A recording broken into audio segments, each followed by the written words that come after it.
Opa. Bom, sou Marconi Alguins, empresário aqui da nossa região metropolitana, né? Venho participando aí ativamente das redes, das manifestações há mais de 2 anos aí, né? Então, gostaria de agradecer a oportunidade de estar aqui hoje, Marcel, os organizadores, né? Queria fazer uma pergunta direcionada ao professor Dr. Paulo, que, segundo o tema hoje do evento, nessa política externa e as relações com o Brasil, né, falou com toda a propriedade. Eu estou aqui aprendendo também, né, a gente está prestando bastante atenção, e o senhor falou bastante nessa questão dessa, quase que uma nova modalidade de disputa, de guerra mundial, que seria o domínio econômico, né? Que está sendo protagonizado aí pela China e vem sempre mantendo a sua posição, aí mesmo que em segundo lugar, tendência dos Estados Unidos. Nessa colocação e na relação que eu vejo, na minha opinião, com o Brasil, que o senhor demonstra essa tendência de que essa abertura, né, que nós temos, como o Brasil deveria também de buscar essa abertura comercial com o mundo, e na sua ótica isso não está acontecendo, e obviamente a gente vê que isso não acontece há bastante tempo. Nesse sentido de abertura do Brasil, ter que buscar isso, a gente vê que o caos que o Brasil está vivendo hoje, gerado por essa crise política principalmente, né, que é uma crise política, econômica e até moral, né? Nós teríamos que buscar uma solução primeiro para que o Brasil buscasse essa condição de se reestruturar, né, para posteriormente buscar essa abertura econômica, que eu também concordo que ela é essencial e necessária para qualquer país que queira crescer individualmente, né, nas suas bases e a nível mundial. A gente deve buscar uma solução para o Brasil. Eu vejo que a solução é essa limpeza política, como a política é a principal responsável, né, por essa crise que vivemos, e de que devemos, para buscar essa organização, essa limpeza. Essa limpeza, temos uma oportunidade agora em 2018, através das eleições, de buscar novos líderes, né? E que a população tenha essa consciência. E aí sim, partir com essas novas lideranças, partir para uma organização, uma base que nos propicie esse contato, esse crescimento, essa busca de mercado mundial, essa abertura mundial. E o senhor também comentou, já fazendo... Vou ter que pedir objetividade, fazer a pergunta. Isso. Mais 30 segundos, senão sim, a gente vai... a opinião dele nesse sentido, até porque ele fez uma relação com a questão militar também, que hoje a crise que vivemos ela é similar a 64, onde tivemos um período aí de dominação e liderança militar. Até falou que o Lula também meio que elogiou um presidente militar e tal. Mas eu vejo essa condição do militar, de organização, para depois haver essa abertura nacional e internacional econômica, como uma necessidade. Precisamos disso no Brasil, né? Como o senhor vê essa questão de como vamos buscar isso? Eu vejo que isso vai ser a longo prazo. Qual a sua opinião sobre isso? Obrigado.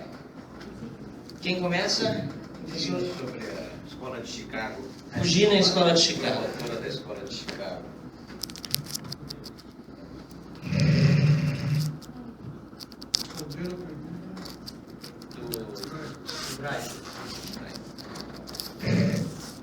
A China, embora uma seja mais sobre o controle social, né, das ferramentas de comunicação social pelo governo, e a outra mais sobre o sentido, eu concordo com a sua visão de que o Brasil sofre de várias crises, mas a crise moral é talvez a mais importante, e foi uma espécie de crise moral também que despertou a intervenção dos militares em 64 na política, né, para restaurar um pouco a ordem no Brasil, num ambiente de inépcia governamental, tanto quanto da Dilma, né, o governo do Goulart era basicamente inébito, a república sindical, né, o grevismo, a inflação, tudo isso assustou muito a classe média. Os militares entraram para restaurar um pouco a ordem, acabaram ficando 20 anos e talvez exageraram em várias políticas estatizantes, não é? Mas hoje o Brasil é um país mais socialista do que a China, como eu disse, né? A China é mais capitalista que o Brasil.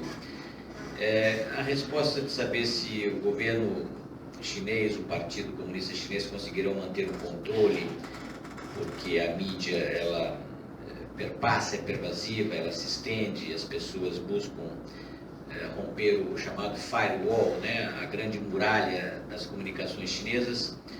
É inevitável que isso ocorra em algum momento, mas não é fácil. A China, para quem leu aquele romance do George Orwell, né, 1984, a China é um pouco isso. Eu estive lá e você tinha um controle extensivo sobre as comunicações, não é?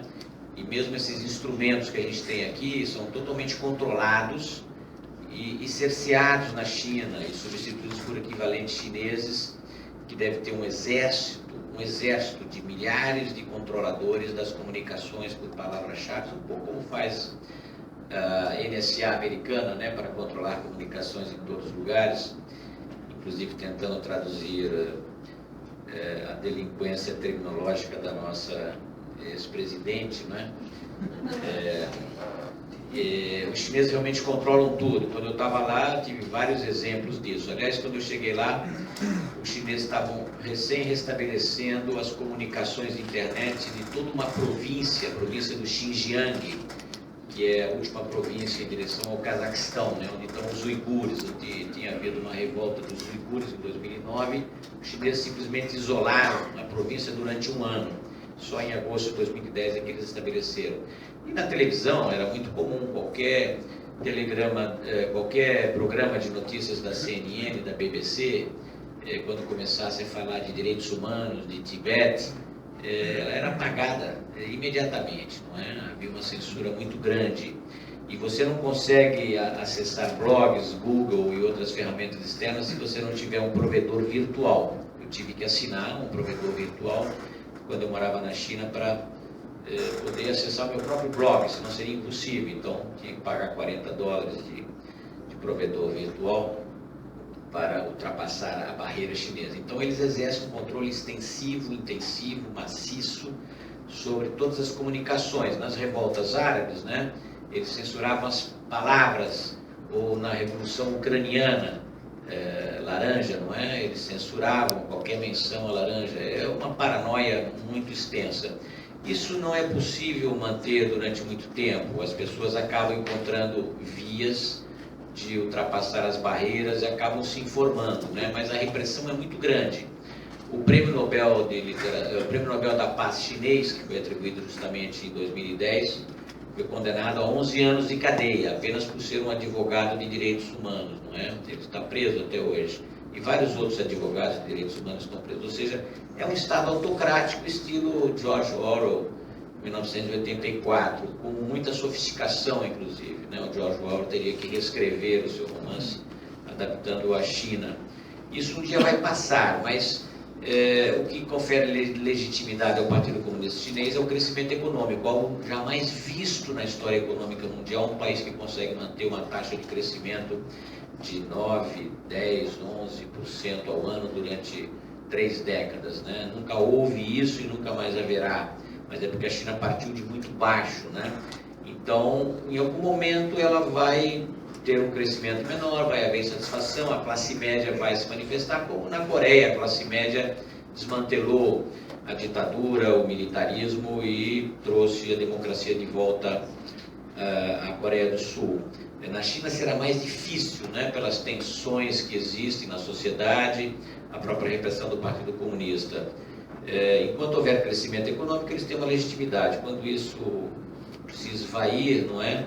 Quando houver uma crise econômica séria, provavelmente vão quebrar as sedes de partidos comunistas e a polícia não será suficiente para conter os milhões de chineses, né? Mas a repressão lá é muito forte, muito presente, o controle é muito presente.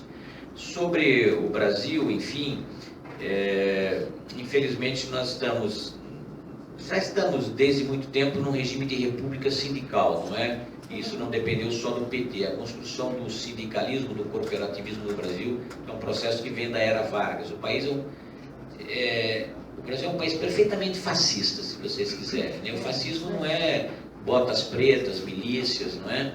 É quando o Estado diz o que você pode fazer e, sobretudo, o que você não pode fazer. O empresário, ele é dominado por esse órgão essencialmente fascista, que é a Receita Federal, não é? Então,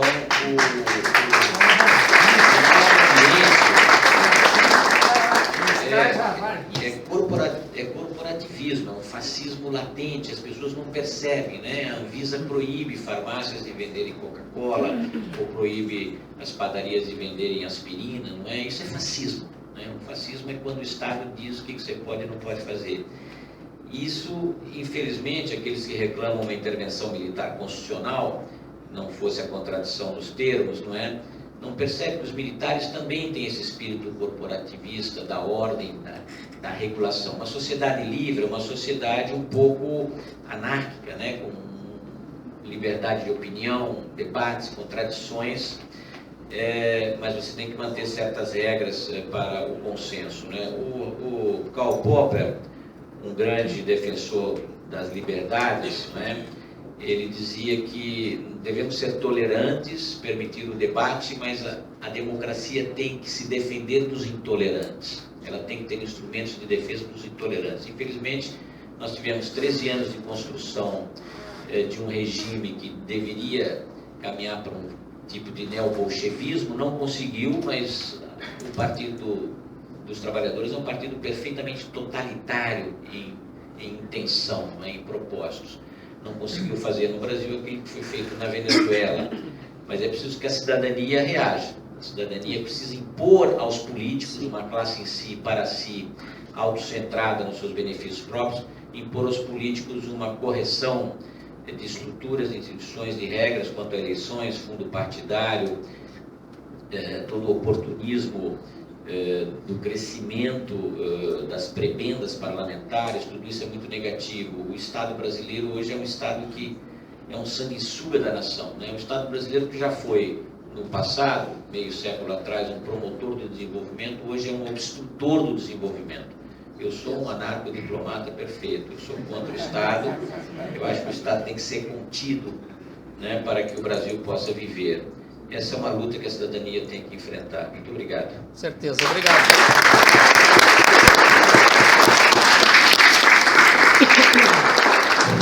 Obrigado, professor.